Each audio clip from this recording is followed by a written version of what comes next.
life, here's life, that's life. Sing a song of life. Every heartbeat's a miracle. Feel the rhythm growing day by day as we go.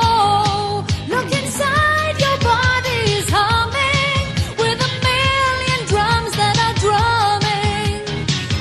Your lungs get ready, celebrating the joy that's life. Here's life, here's life, that's life. Here's life, here's life, that's life. Everything is singing, living a piece of the melody. Smaller, bigger, biggest, being a part of the whole. Holding hands, we are a chorus as we follow what's before us. It's harmony that binds us. Snappy song, happy song, that's life. Here's life, here's life, that's life. Here's life, here's life, here's life. Take the road to wonder, where the wise and the wherefores hide. Join us and discover, celebrating the joy that's life. Here's life, that's life. Here's life, here's life, that's life.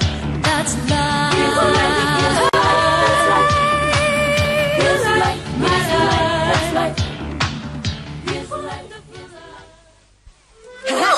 Here, quickly, catch it. I'll kick it towards you. I'm going to kick it up to the sky. Watch out! I beat you. 1, 2, 3. Grandpapa. Tell me, Grandpapa, why can't you play football with us? Would you like me to tell you a story? My story will answer your question, Peter. Once upon a time, long, long ago, in ancient Greece, there was a strange creature.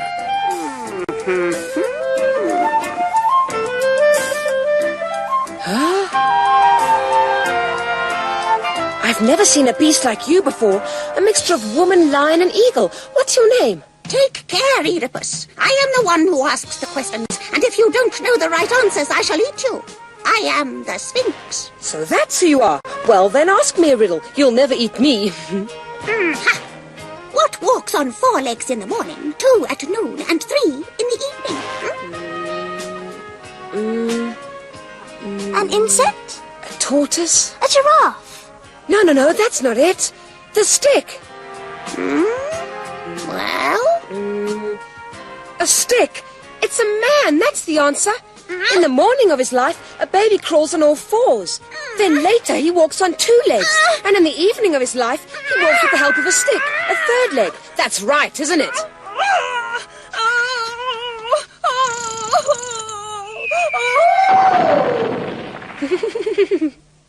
Silly old Sphinx jumping over a cliff because someone guesses her riddle. And I walk on 3 legs, children, which is why I don't play football. Hello? Grandpapa, why do people have to get old? Well, Peter, our bodies get tired. They slow down with age and they don't function so well. For instance, look at my cut finger. It takes 10 times longer than yours to heal, and every second of the day there are thousands upon thousands of cells which die and have to be replaced. Grandpa, that's funny. Do you mean to say that cells get born and die just like people do? Of course, my little one. Look at the skin on the back of your hand. It's made up of dead cells.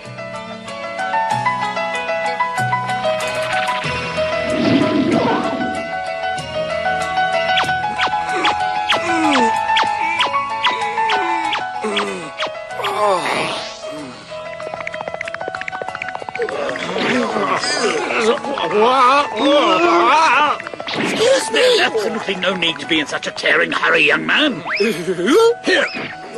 What goes up must come down, so they say. Just watch.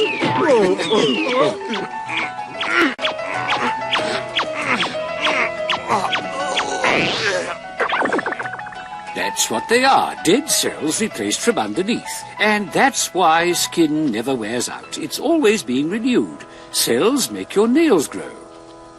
Other cells make your hair get longer.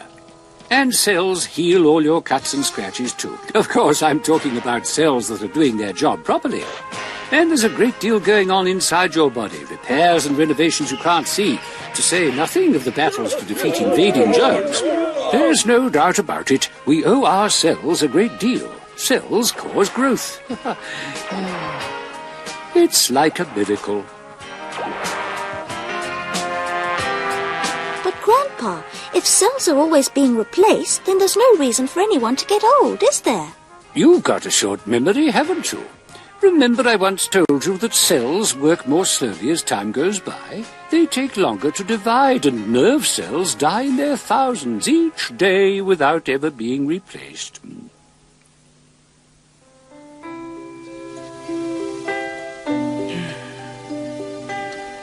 Just think, Grandpapa. Only a couple of years to go and you'll be 90. I can't imagine what it must be like to be as old as you. But so much more to look back on than there is to look forward to. Oh, I have a great deal to look forward to. My future is in you, children. One day, when my chromosomes were young, they combined with my wife's chromosomes to make a new life. A child. That's how I handed over my baton in the relay race to eternity. Your parents did the same, with the result that there's a bit of me in you, my grandchildren. One day, when you have children of your own, they will go on with a little bit of you and of me in them, carrying on my line. The instructions of our genetic code really are immortal, because they can be handed down forever. That's why I call it a relay race to eternity. I'd like to go in now. I'm feeling a little tired.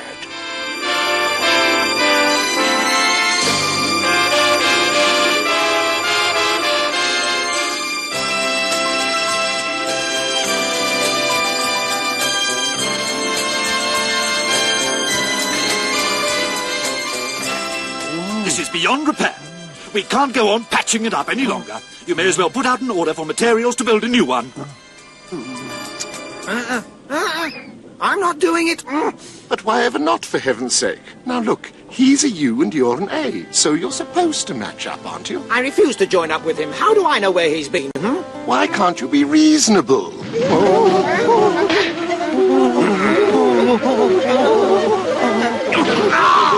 What do we do now?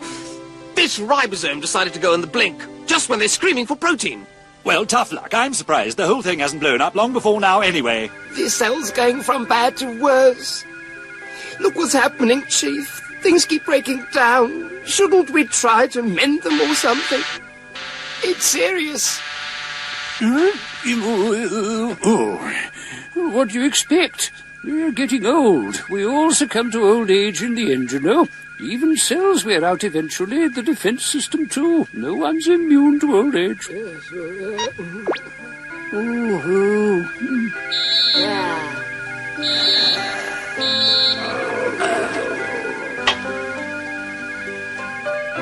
I don't know. Can I go on? Old age affects the circulation too. So let's take a look at the corpuscles.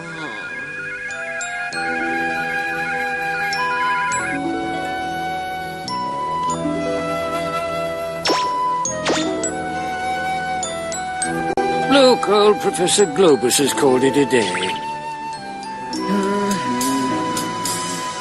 All this decay is enough to make a fellow feel quite tired out.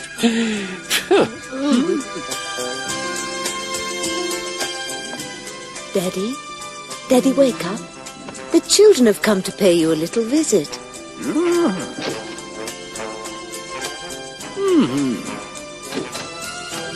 How are you, Grandpapa?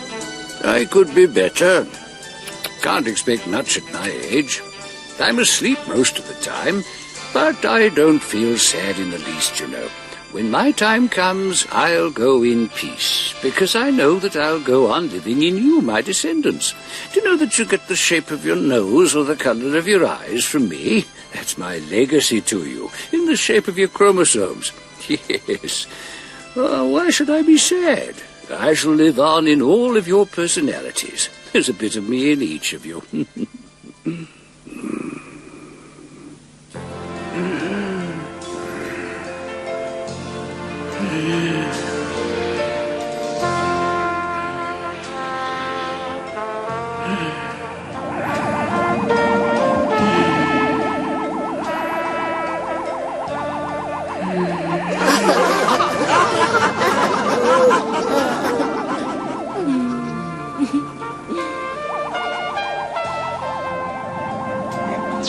us a leg up. Don't drag me back. I'm supposed to get out of here. Why don't you get off my head for a start? Now look what you've done. Weak carbon dioxide bubbles are about to be buried under a pile of oxygen. Just fancy meeting all of you here. Hey, weren't you not supposed to get blown out on that last breath? That's right, but the lungs simply aren't strong enough to blow us out. We won't get out now. Now where has that child of mine got to? Lighter, where are you?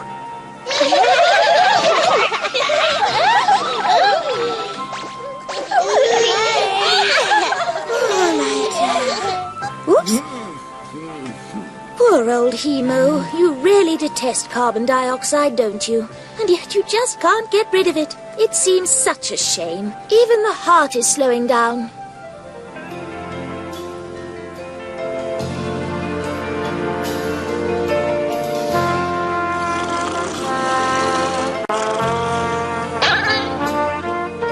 The security forces are sleeping on the job. Let's get them. Charge! The old man's heart no longer pumps blood as strongly as it did. The heart valves are getting leaky.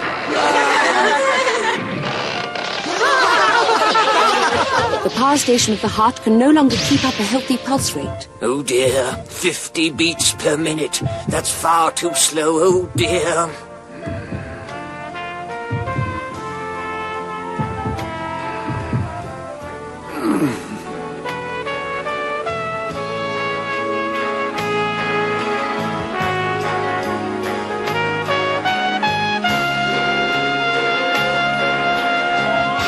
Oxygen supply to the brain is simply not enough. We'll have to speed up the rate of breathing and the heartbeat.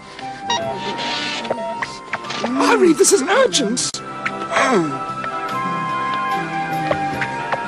Hurry up. Oh, I've got an urgent message for the heart. It's from the brain. Here. Increase the heartbeat from 50 to 65 beats per minute. But we're down to 40 already. It just won't work. The heart isn't getting enough oxygen to make it beat any faster. We're done for if the heartbeat won't accelerate. Huh. Oh, hurry up, Speedy. Take this to the heart immediately. Okay, I'm on my way, but I might not arrive. I'm utterly worn out. Uh-oh, the nerve signals are not getting through. Oh, this is the end. I'm long overdue for retirement anyway. That's it.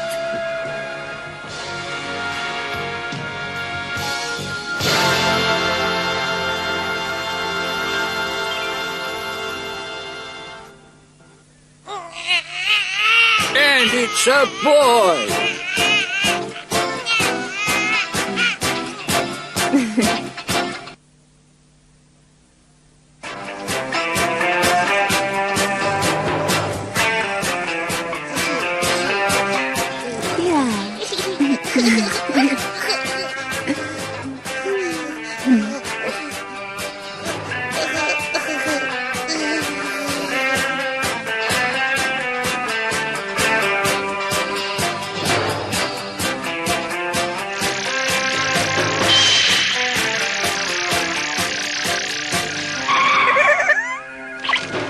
There's something yellow showing on the left.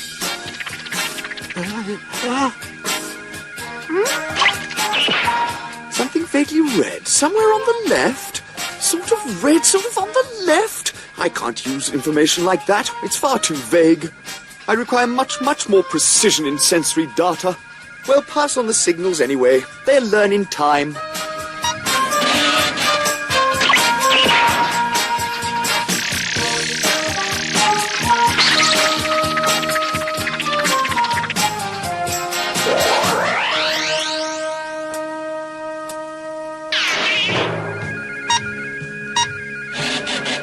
Here's a funny sounding order from the brain. Move the hand sort of to the left to grab a sort of object. What's this? I know it's all very confusing to begin with, but he'll learn quickly enough. You see, a baby is born with all the equipment, but it takes him some time to learn how to use it to recognize colors and shapes, and to coordinate his movements. This is what we call perceptual development. So send the message. How's the bloodstream? Water! Who'll buy my fresh water? Very best quality calcium. Going cheap, best quality calcium, just what you need for healthy bones and a strong skeleton. Water! Who'll buy my fresh water? Water! Who'll buy my fresh water? Every single child needs calcium. You can't have healthy bones without it. And water? What about water? You've got to keep a baby well hydrated, haven't you? Huh? Yeah. Will you stop obstructing the way, you two? These proteins are urgently needed for big muscle-building projects. Out of the way, out of the way. Everybody's so busy. I like it. So do I, and there's always such a lot to do with a new life starting out. Look, it's the Lymphocyte Patrol. Hello. Hello. There are so many things to do, you know, like teaching the Defence Force about germs, for example. But the Lymphocyte Patrol know that. Oh, yes, they do, because they're here on transfer from the bloodstream of the mother. It's a stopgap arrangement. They're here to keep the body safe from germs and viruses, while the baby is busy training his own police force. Where do they train the policemen? In the thymus gland. That's the body's police college. I'd like to introduce Captain Peter and Lieutenant Claire of the Lymphocyte Patrol. They have been seconded to us from the maternal organism to assist us in setting up our very own security force. These experienced officers will instruct us in counter-infiltration techniques. The Staphylococcus and the Streptococcus. Shoot them on sight. The flu virus is extremely dangerous. Now, who can identify this friendly germ? That's E. coli! And death to all the others! Yes, Daddy. See? It's so good to be home. And how's my big son, huh?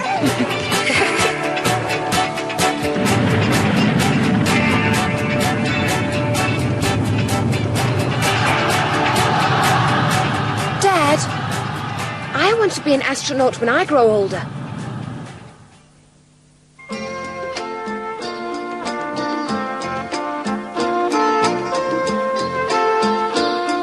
And here is the apogee of the orbit. I would now like you to calculate the following using the data provided. Duration of orbital insertion burn, mass of payload, and altitude at perigee. On the surface of the Earth, the heart pumps blood downwards with the assistance of gravity, and upwards against the gravitational pull. Now, what happens in free fall when the body is weightless? Does the heart beat faster or slower? Good news. This is your last day of theory. You'll be happy to know practical begins tomorrow. At 0600 hours, we blast off for the space relay station, Hathor. Then transfer to the starship, Horus. The Horus with iron jets 100 times more powerful than the biggest atomic motor in space. Any volunteers for the great adventure? 7, 6, 5, 4, 3. Well, at first 2, I thought it was an earthquake, 1, but it was only a muscle contraction. 0. Something's wrong. Why should I feel so heavy?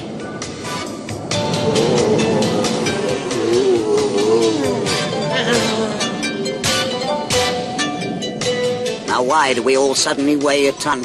I was planning a wonderful virus infection. That gets you down, doesn't it?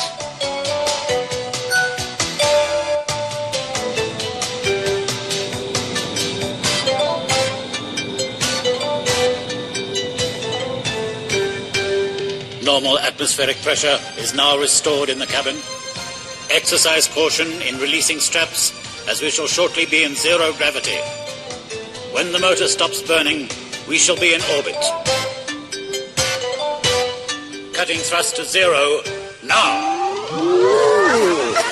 First I thought I was a lump of lead, now I can float like a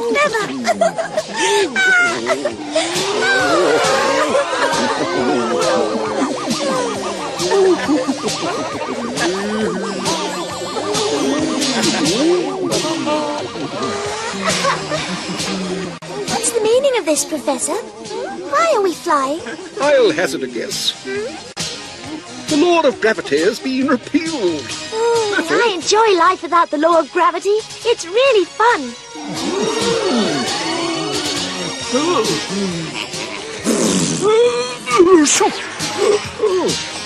Pressure is now 1 atmosphere.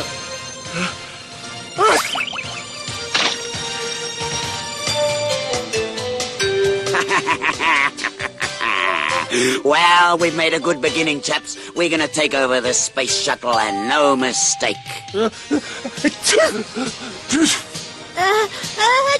Goodness me, you've got a cold, and that could be very serious. We have a virus on board, even though the cabin was disinfected before blast-off. We must act without delay. Firstly, to tackle the virus inside, a dose of alpha interferon to activate your bodily defenses. Secondly, get into your spacesuits. Opening airlock now.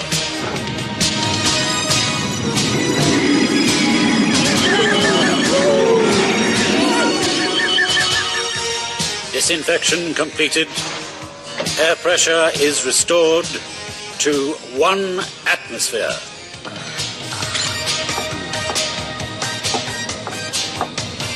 You can check all the viewing ports. The station should be clearly visible now. Right, Colonel.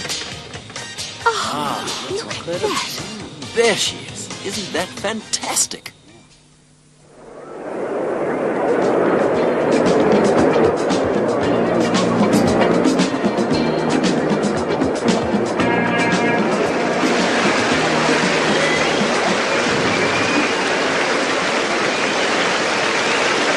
Professor Maestro needs no introduction. He's the leading scientist of our century and the leader of our latest expedition. Here you are at last, the members of 200 carefully selected families who will take part in man's greatest adventure, the exploration of interstellar space. And I'm proud of the fact that men are going to the stars, not robots or computers.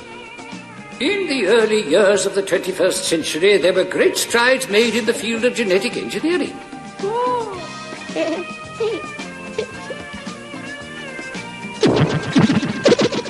Outstanding physical specimens were produced. The finest athletes were created. The biggest brains, as well as subhuman creatures destined to perform menial tasks. There were even birdmen. And fishmen in those benighted days. Power-mad men ruled the world at that time. Eventually, their excesses drove people to revolt. A few ambitious scientists tried to achieve immortality and a blueprint for just government by having their brains housed inside an enormous computer. The machine was also supposed to provide an eternal storehouse for their psyches. I'm sure you've all heard mention of the grand computer. But the grand computer was a failure. It became a megalomaniac machine which believed itself to be all-powerful and superior to its creators. Bow down and worship me. I am the grand computer. Men of flesh and blood defeated this machine and switched it off. And now ordinary men and women, made of flesh and blood, are about to undertake the greatest adventure of all time. At our beck and call, we have the most powerful computers ever created. Should anyone need to draw information from the total sum of human knowledge, then a simple implanted chip is all he needs to access this database. Yes, and yet the human brain outthinks the computer. And we ordinary mortals with our puny lifespan of 100 years at most, we shall explore the stars, explore eternity. Our starship, with its ion jet propulsion, is incredibly fast. However, even if we could touch the speed of light, which is 300,000 kilometers per second, it would take us 250,000 years to cross our own galaxy. And 10 times longer to voyage to Andromeda, our nearest galactic neighbor. This means that it will take maybe 100, maybe 1,000 years to explore only a few of the solar systems in the Milky Way looking for a habitable planet. Of course, none of us will live to see that day. No, the discovery will be made by the remote descendants of the people in this hall. And on that day, humanity will have taken a gigantic leap forward.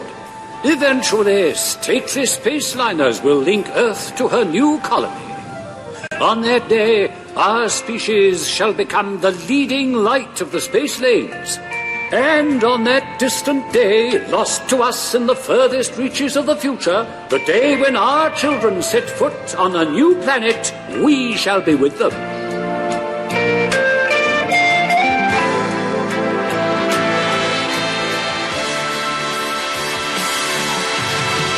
Yes, we shall be there, in the bodies of our descendants, in their chromosomes, which will have been transmitted from generation to generation. Yes, our chromosomes will move us into the future,